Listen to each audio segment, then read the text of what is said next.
नमस्कार दोस्तों, इंडिया विस्तार पर आपका स्वागत है। मैं हूं आलोक वर्मा।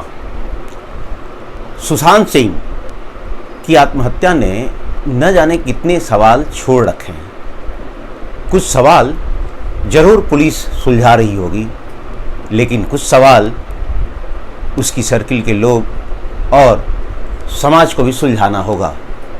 आखिर क्यों सुशांत सिंह जैसे प्रतिभावान उभरते हुए कलाकार को सुसाइड करना पड़ा, ये एक बहुत बड़ा सवाल है और आज हम इसी पर चर्चा करेंगे।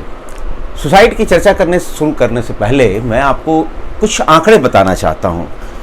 WHO की रिपोर्ट के मुताबिक हर एक 40 सेकंड में एक आदमी वर्ल्ड में कहीं न कहीं आत्महत्या कर रहा होता है। इसके अलावा भारत में प्रति 55 सेकंड में एक छात्र आत्महत्या कर लेता है। ये एक वर्ल्ड का फिगर था, एक देश का फिगर है। और आगे ही बताऊं कि NCRB national crime record bureau के आंकड़ों के मुताबिक साल 2018 में 12,936 लोगों ने सिर्फ बेरोजगारी की वजह से आत्महत्या की थी और खेती किसानी से जुड़े 10,349 लोगों ने सुसाइड किया था। और ये आंकड़ा जब NCRB ने निकाला, इसका एवरेज निकाला, तो हर एक 2 घंटे में एक बेरोजगार के सुसाइड करने की बात सामने आई। मित्रों, सबसे पहले बात मैं आपको बताऊं कि खुदकुशी एक ऐसा विषय है। आप देखिए, इस कोरोना काल में जरा सी बात आती है गंभीर बीमारी की और लोगों को मौत का डर सताता है तो लोग घरों में दुबक जाते हैं, लोग बाहर नहीं निकलना चाहते। लेकिन आखिर कोई खुदकुशी करता क्यों है? बहुत पहले मैं दैनिक जागरण में जब था तो मैंने इस पर एक आलेख वहाँ लिखा था। तफ्तीश की एक डायरी मेरा कॉलम था, उसमें मैंने ये लिखा था, मौत से दोस्ती का जुनून। उसमें मैंने कई विशेषज्ञों से बात की थी और अल्टीमेटली जो बातचीत सामने निकल कर आई थी तो ये था कि जब आदमी बहुत कुछ पाने की इच्छा में बहुत कुछ खो जाता है तो उसके पास खुदकुशी से लेकर कत्ल तक का रास्ता बचता है। यही 2 विकल्प होते हैं और वो उस तरफ बहुत तेजी से भागता है। लेकिन अगर हम चाहें, समाज चाहे, हमारे आसपास के लोग चाहें तो संभवतः वो बच सकता है। लेकिन समाज के साथ सबसे बड़ी समस्या ये है कि ये किसी की तरक्की में, किसी को स्थायित्व प्रदान करने में या किसी को मजबूती प्रदान करने में विश्वास नहीं रखता। पड़ोसी का दुश्मन होता है। पड़ोसी के घर में अगर कोई सामान आता है तो पड़ोसी को दिक्कत होती है, पड़ोसी के घर में अगर कुछ होता है तो पड़ोसी को दिक्कत होती है।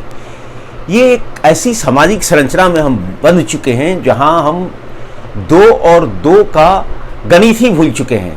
आज के पोस्ट मॉडर्न सोसाइटी में 2 और 2 का मतलब कई गुना हो गया है। 2 और 2 का मतलब अगर सिर्फ 4 होता तो शायद कुछ सामाजिक संतुलन बना रहता, लेकिन 2 और 2 का मतलब कई गुना हो गया है। और जो अपनी इस गणित की समझ को रखते हैं वो संबंधों में इस समीकरण को, इस गणित को ढूंढते हैं और जब वो नहीं मिलता तो फिर इस भरी दुनिया में, भरी भीड़ में अकेले हो जाते हैं।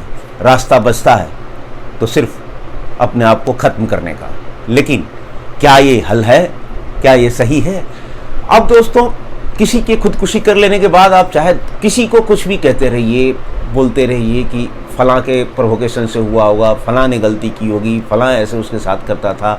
लेकिन सबसे बड़ी बात है कि फलां जिन लोगों को हम जिम्मेवार कह रहे हैं उन लोगों ने उस समय उसके बारे में नहीं सोचा। और अब अगर हम उनको ब्लेम कर रहे हैं तो हम उनके बारे में नहीं सोच रहे हैं। तो दोनों की स्थिति लगभग सामान्य है। जब वो नहीं सोच रहे थे तो उन्होंने उस आदमी को समझने की कोशिश नहीं की जो उनसे उम्मीद बांधे बैठा था।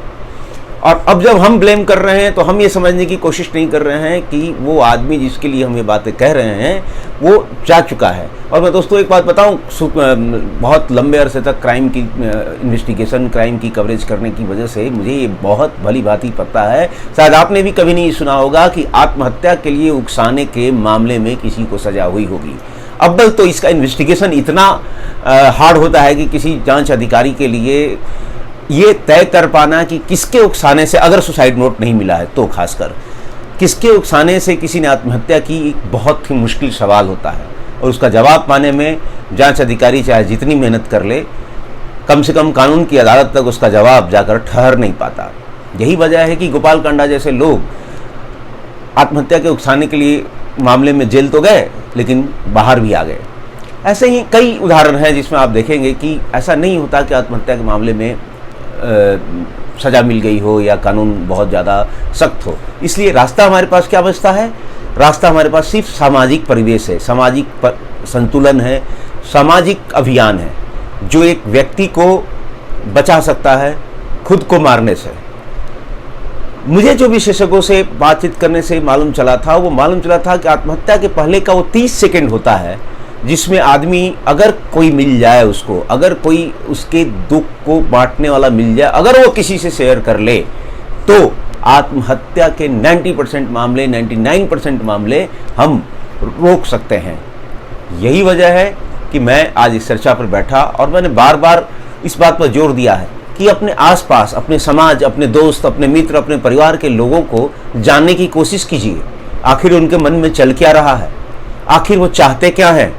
जहाँ तक हो सके किसी भी विषय को संतुलित तरीके से सुलझाने पर, मन को साफ रखने पर, एक दूसरे के प्रति, चाहे वो अपना परिवार हो या पड़ोस, चीज़ें हल होंगी, समस्याएं हल होंगी। वरना कानून तो बहुत लंबा चौड़ा है। क्या कानून की जांच से सुशांत सिंह को इंसाफ मिल पाएगा? ये सवाल मैं आप पर छोड़ जाता हूँ। ज़रूर हमारे इनबॉक्स में इस कमेंट को लिखिएगा कि क्या सुशांत सिंह को उसके बाद उसके जिम्मेवार लोगों को कोसने से या कोई और काम करने से कानून उनको सज़ा दिला पाएगा।